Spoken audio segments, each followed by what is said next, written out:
Hey, what's up guys? My name is John and I'm an emergency medicine PA, and in today's video, I want to share my insane, unbelievable, unfathomable ER locums rate. I've been in contact with a company over the last 4 months. I've been credentialed and onboarded at a hospital. The locums company is owned by a colleague of mine. Actually, it's owned by his cousin. And I thought the crazy travel rates have come and gone the way of the dodo.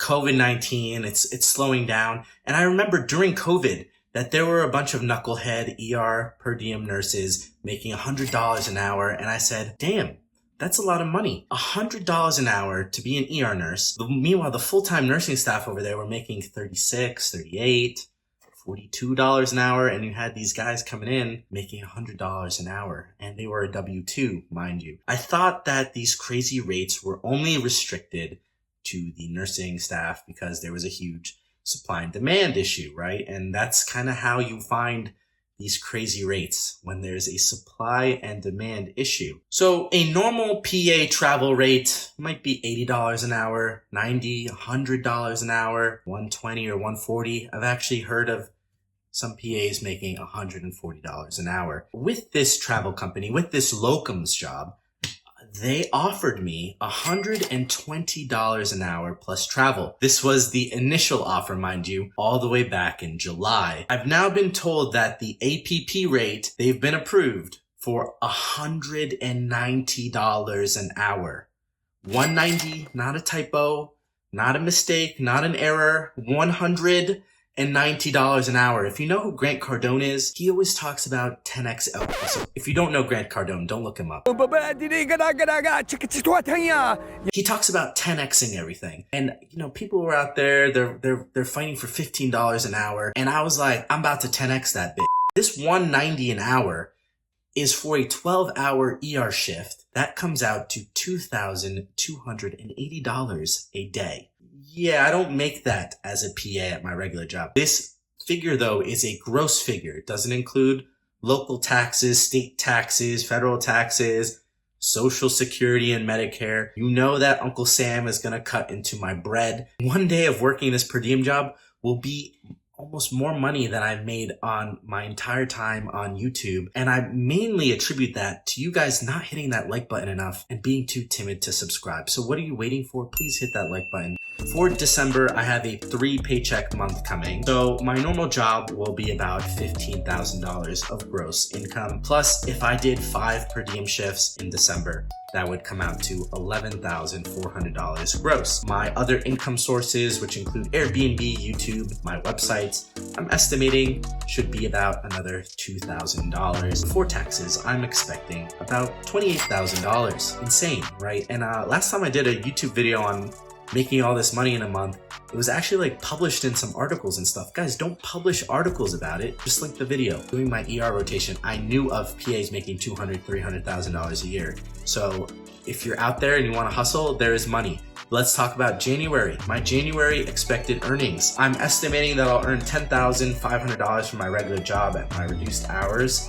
And I'm reducing my hours so that I can work more per diem shifts. My job's yearly bonus of $14,000, I'm estimating, more or less. My per diem, say I did another 5 per diem shifts at $11,400, plus my other income sources. Once again, let's just put $2,000 to make things easy. That comes out to $37,900 for January. This is an estimate. You know, if I'm a couple $1,000s off, don't blame me. I mean, it's gonna be more than $30,000. I can guarantee you that. Say I only did 2 per diem shifts. So even at my worst month, right? If I only did 2, plus with my regular job and, you know, my extra income that I get, still looking at about $17,000 a month, guys. $17,000 a month.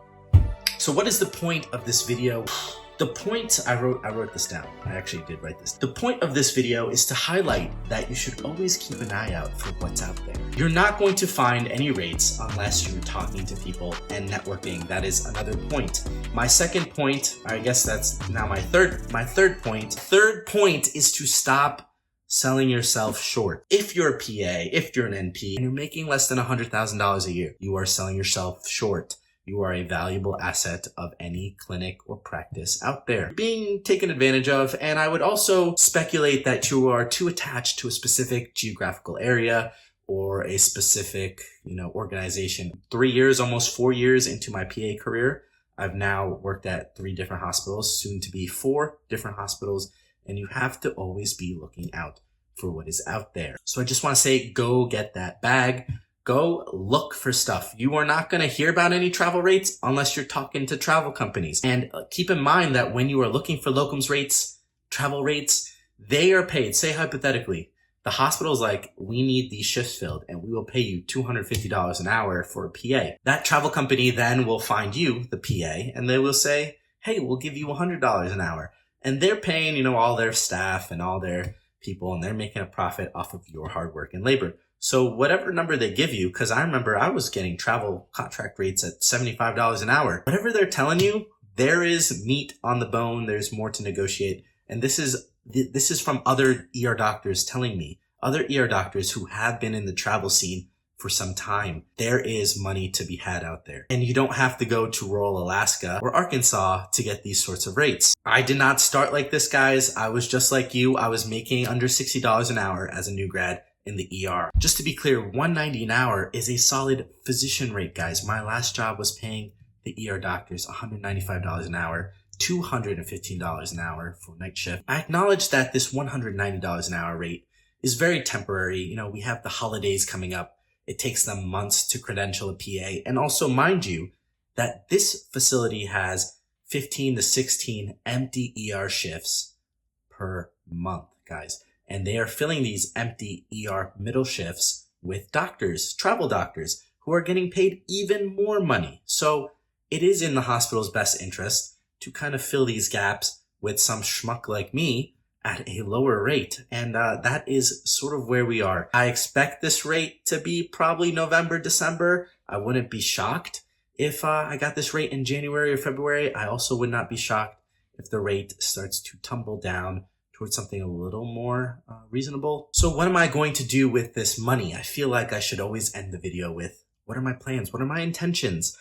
With this money, I do plan on renovating my pathetic excuse of a backyard for next year. That way, it'll be even nicer for myself and for my Airbnb guests. I'm going to pay off my sports car. I also might even snag an MK14 EBR, maybe even a Sig Spear LT as a belated Christmas gift. You guys should be keeping track of your finances. I just do a spreadsheet now, but I also do use YNAB. The reason I think I increased my income and my net worth and all that is because I've been prioritizing it. So if this sort of stuff interests you, I have a ton of videos on my channel. Check me out on Instagram for more of my travels, for more of what I've been doing on a day-to-day. And as always, guys, stay safe out there. Have a great rest of your day. Bye-bye.